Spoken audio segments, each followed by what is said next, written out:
y'all, welcome back to the Life in a D podcast, where we talk about real people, real stories, and what it's like living and working and thriving here in Dallas. I'm your host, Tila. On today's episode, it's going to be a good one, especially for anyone who's ever dreamed about starting fresh in a new country, chasing opportunities, or just figuring out what home really means.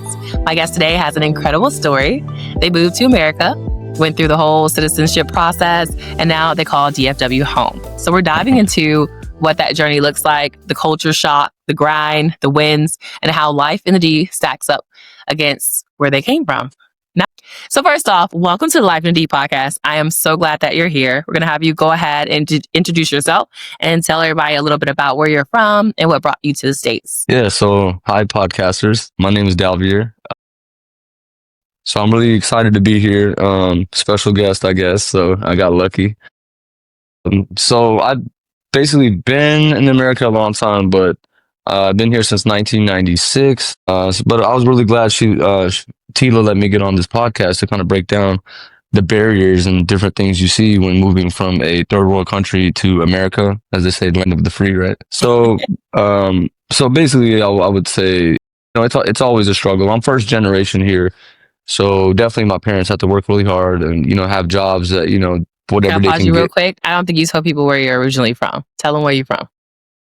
I'm originally from Punjab, India, which is a little village. It's not really that popular, I would say, as like people wouldn't know it. If I said New Delhi, you would know it, right? So yeah, so I'm from Punjab, India, a little village where I was raised at, and I actually went back in 2009. I know that's a long time ago. But it's just such a culture shock to go back and not having a Wi-Fi when you're always on Facebook and always on social media. But the journey, I mean, it's I would say it's interesting. It's a little sad because you're leaving your home, original home, and your family members to go to somewhere that's like a question mark on the map, right? Yeah. So definitely. A big change, and the process, the way it works is. Wait, before you get into that, tell us a little bit about why y'all came, though. What was the motivating factor to get y'all out of there? Basically, me and my family came here because just for opportunity. In India, your options are either be a farmer or be a truck driver, and a lot of like family that I have, they work so much they don't even go to school. Like I think my mom didn't even finish like middle school. My dad didn't even finish high school.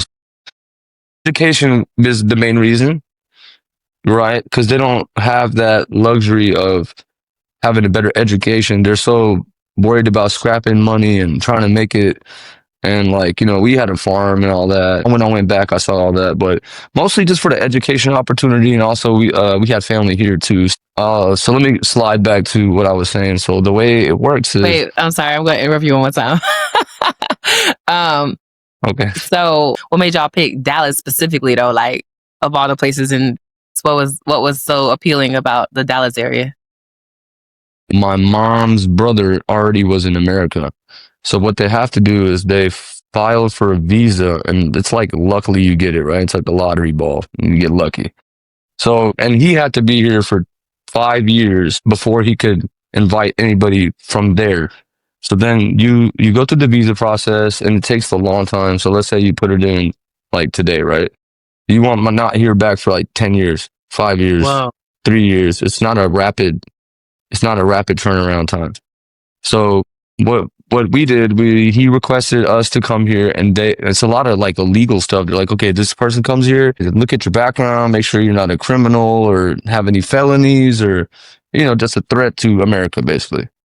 So we picked Dallas because that's where my uncle lives. So it wasn't like we had to spin the globe and, find where we want to land. Didn't have a lot of options, but it was a good option. Dallas is amazing, great places to eat. So the opportunities, it's endless. Like here, you can do a lot. You could, get your certificate. You could do stuff online. You could learn through LinkedIn. Over there, you only, like I said, you're going to be a taxi driver or a farmer. It's very limited because I'm from a village, so a lot of people are not educated, and a lot of people just do, I would say, like handiwork, like handyman work. to make it, Mhm. to just make it, you know. So I'm really grateful to be here. I'm like glad to be American. I am a citizen. It's just you have to be here for 5 years and you have to take the test. You have to take the test, which like my parents had to do that for me because I was too young. And then you take the oath and then you're officially a citizen, which is amazing because, you know, with all this deportation things going on, I think it's like messed up how people are being treated, even if they got born here and separating families. So I got lucky, you know, draw of the hat that this didn't happen like now. Like, you know, we didn't move here now. So it's just, you know, just educational purposes, you know, go to school. You could do a lot of things here.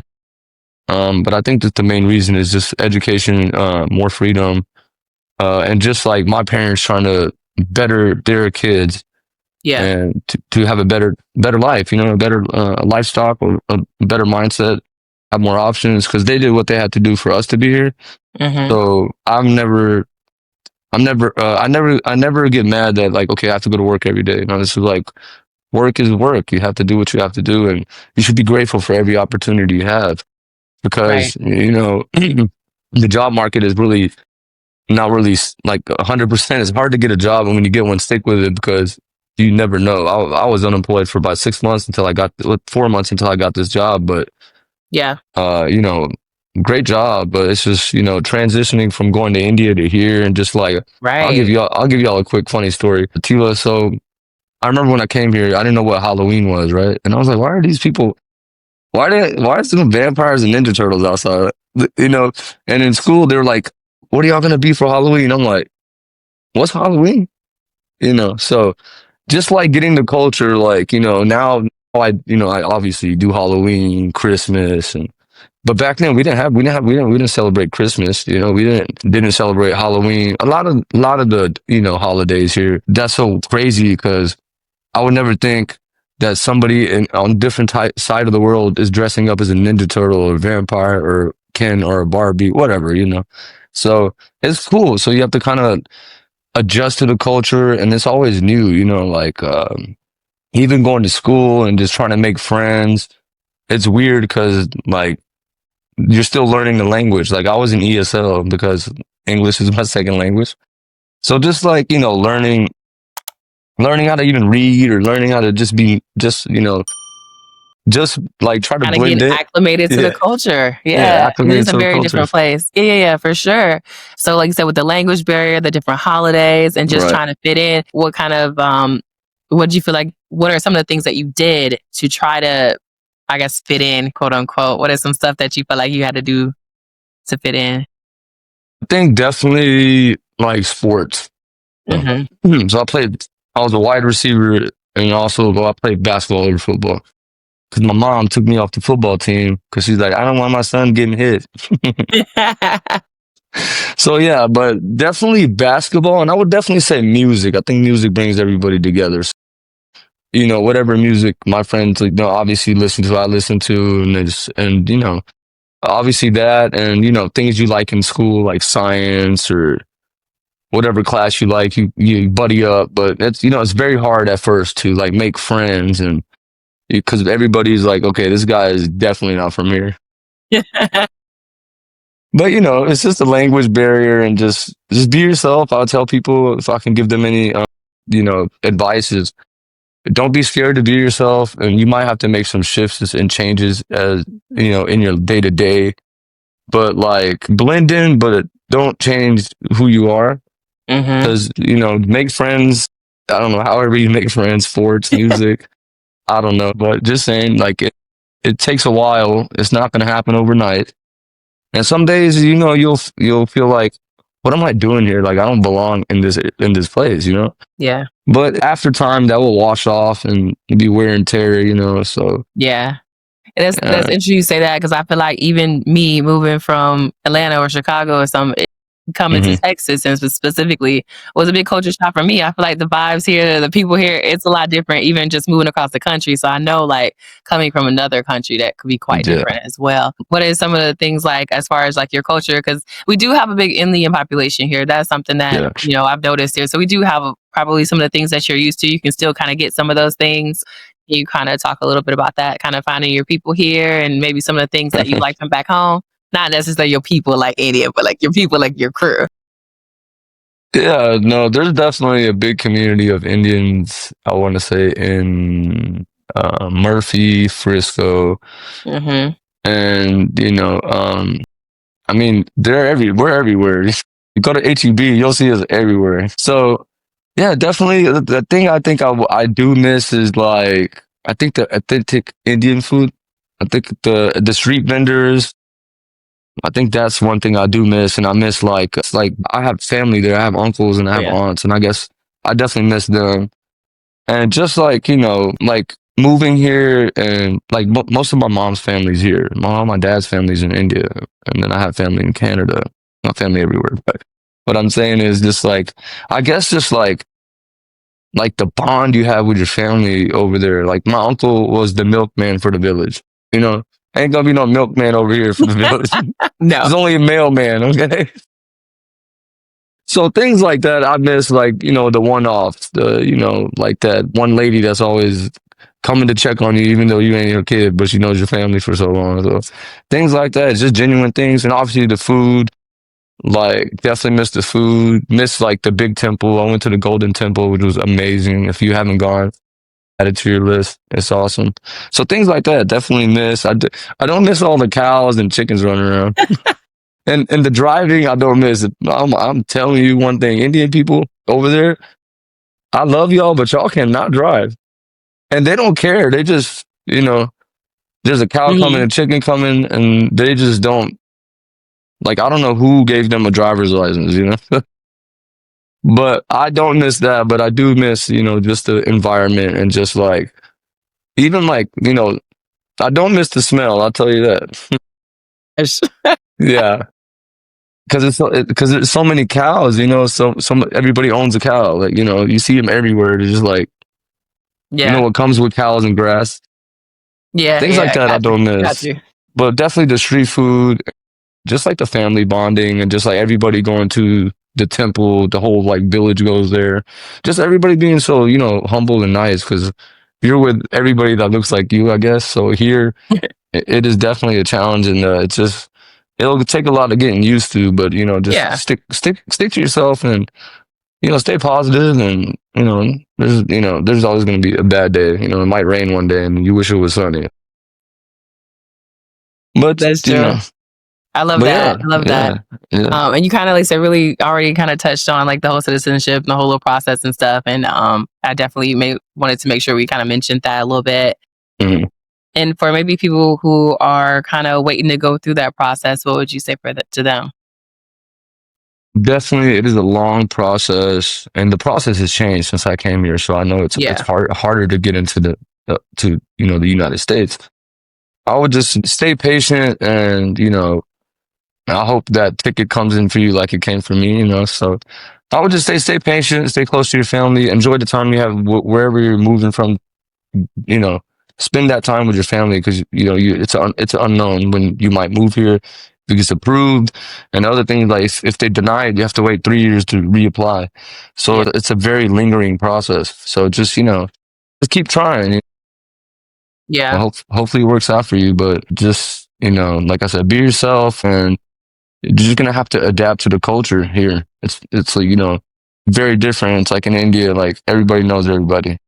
Right. And so that's a good transition for us to kind of talk about being here in the Dallas area. What would you say about your experience? You've been here a long time. You're pretty comfy. You're a Dallas fan. So you apparently like pretty proud of Dallas. What do you think about the Dallas vibes in general?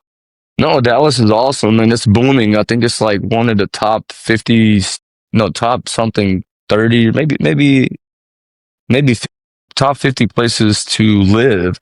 And the cost Hmm. of living is I know, obviously cost of living has gone up, Yeah. a lot, but it's cheaper to live here other than some places, definitely like New York, California, stuff like that. That's just a known, everybody knows. But Dallas is really good. The housing market is like up and down right now, but you could find a nice house. They have a lot of Fortune 500 companies, Hmm. like Toyota just Headquarters. Yeah. is a Right big here. one here. Yeah. There's a lot of companies coming here due to the fact that it's cheaper to have property here than there. and wherever they are, let's say California for example. Yeah. So it's just, but Dallas is amazing, great places to eat.